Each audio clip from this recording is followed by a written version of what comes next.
تاريخيين. طيب بتتكون من ايه المعادلة؟ بتتكون من 3 أجزاء.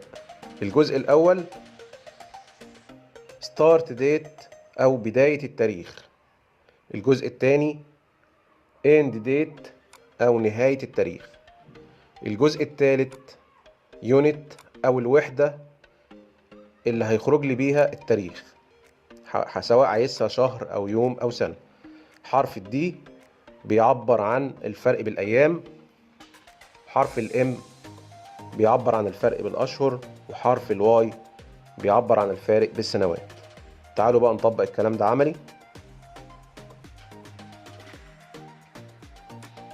هنيجي هنا، احنا شايفين الناتج بتاع المعادلة الأولانية العادية اللي احنا عملناها. هنحسب بقى بالمعادلة الجديدة. هنقول يساوي ديت دي اي اف. خلي بالك ان المعادلة مش هتظهر معاك